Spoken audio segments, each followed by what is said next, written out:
Good morning, good afternoon, good evening. I'm Bob Mendelsohn, and this is the Bob's Your Uncle podcast.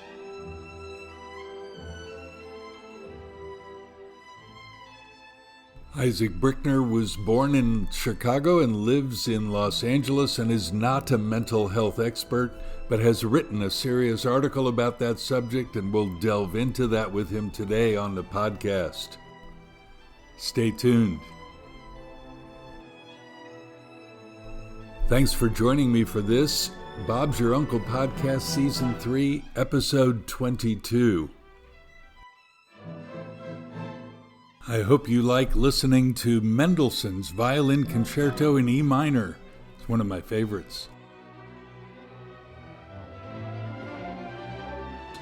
You can now find us and comment to us wherever you get your podcasts. Tell us what matters to you, what triggers your joy, what bothers you in the world. Let us know. We'll see where the Spirit leads us.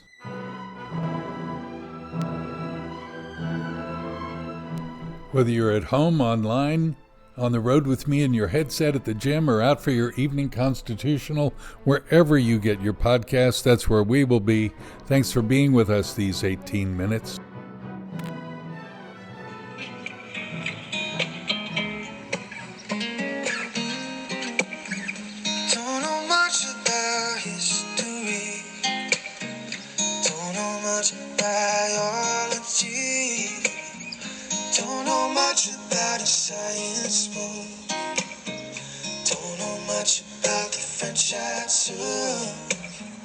But I do know that I love you, and I know that if you love me too, what a wonderful world this would be.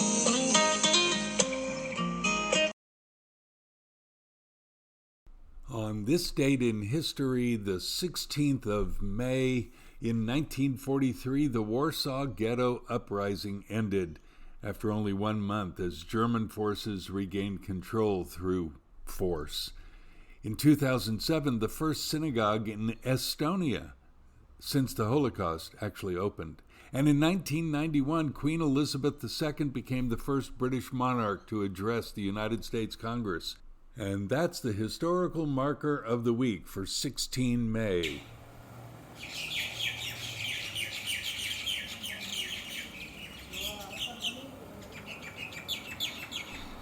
Today we're going to speak with Isaac Brickner, a sixth-generation Messianic Jew. His aunt, Martha, I interviewed last year about euthanasia and end-of-life matters. His family is well known to me, and I want him to be known to you, the Bob's Your Uncle podcast audience. And today we're going to talk about, it was prompted by an article he wrote in Inherit magazine called "Can Ancient Jewish Wisdom Cure Modern Anxiety?" In fact, the interview was so good, we're going to cover it in 2 episodes. So today and next Tuesday as well. Don't miss out on either of these. They're terrific.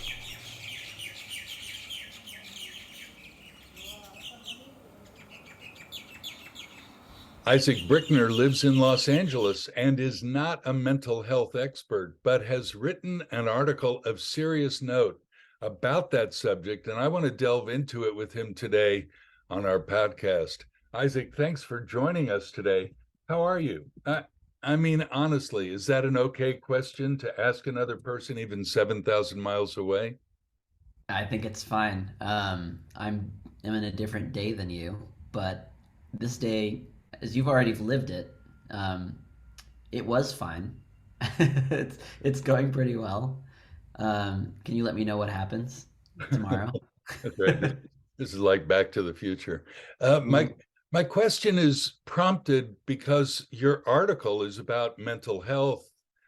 And one of the things that I've been hearing a lot since COVID hit is the question, "Are you okay?"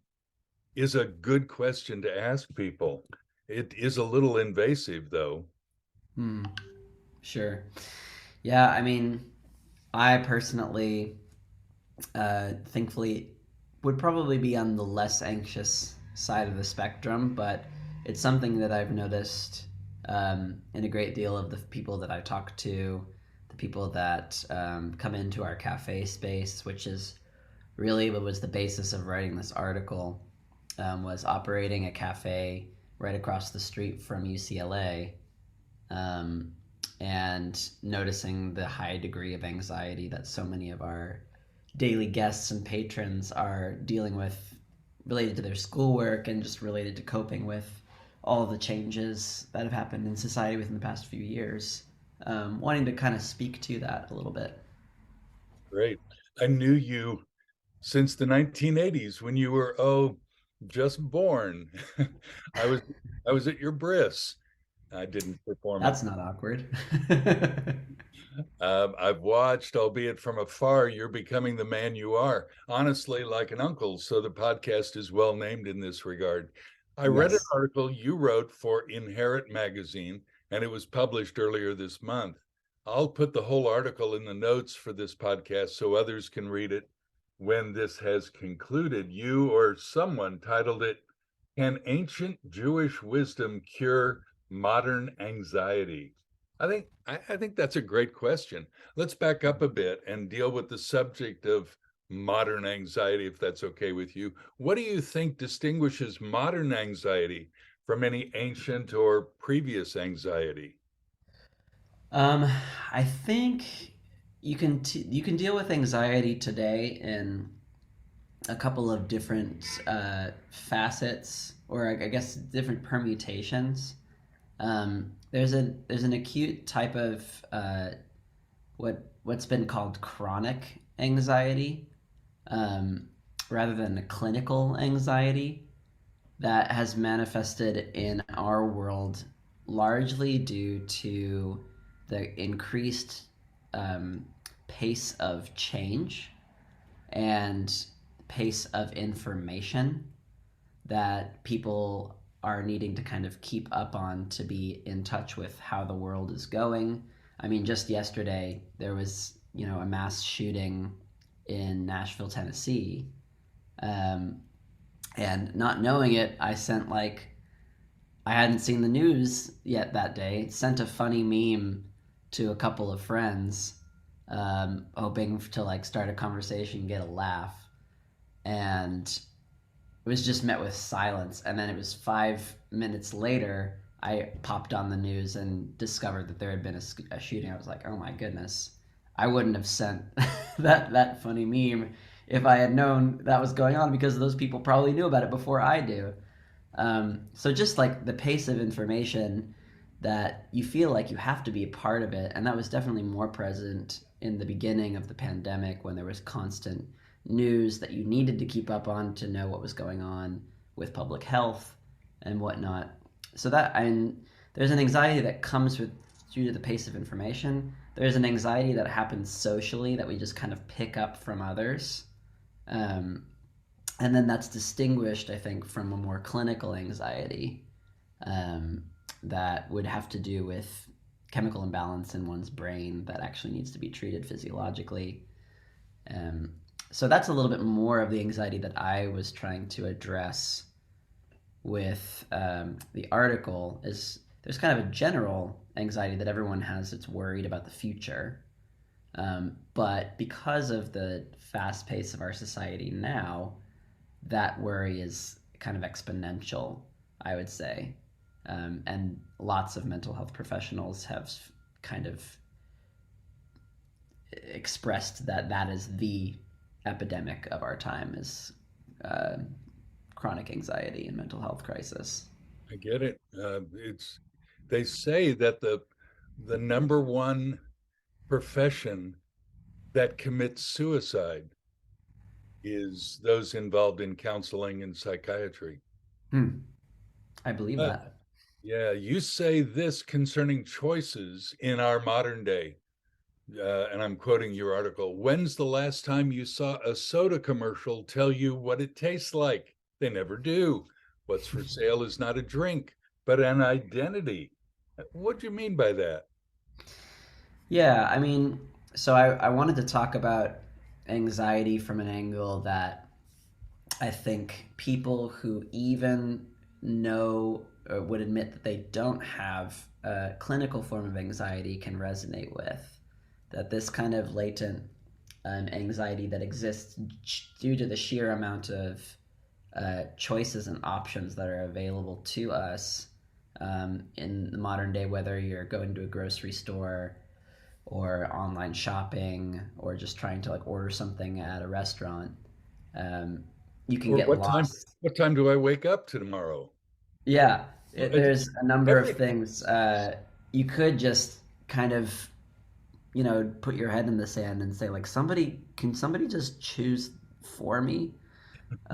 Like I'm kind of overrun with all these choices, and it's because of that fact. So the anxiety I think that I've noticed is paired with instability in our identity because, and I'll use this term rather like flippantly, late stage capitalism, or you might call like digital capitalism, where um, in the wake of the gig economy, the person as the user is not the consumer, but we're the product, in the sense that we're being sold things that are supposed to make us a better person or a more like holistic person. They're not selling us products; they're really selling us different versions of ourselves.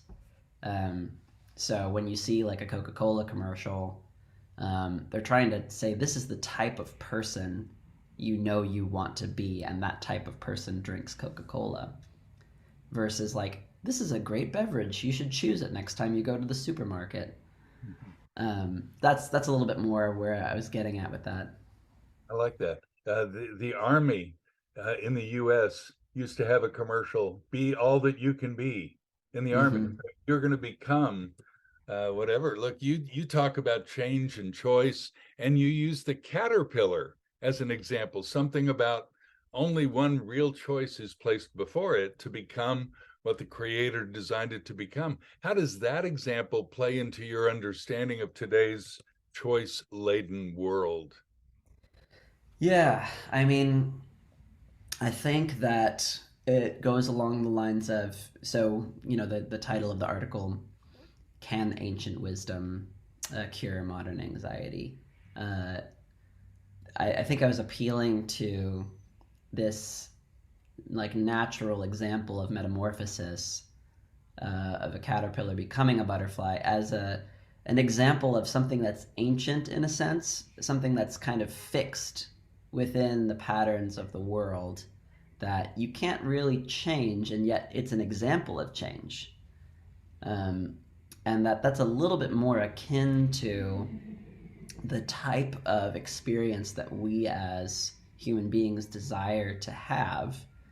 And we think that through the various options presented to us, whether it's joining the army or like buying this product or going to this school or having this job or moving to this place instead of that place, that these options will kind of start the metamorphosis process essentially, like, or be part of this journey of becoming the person that we want to be. um, and that if we just find the right configuration of options, if we just pick this path, pick the right path versus that path, um, that will construct ourselves in a sense.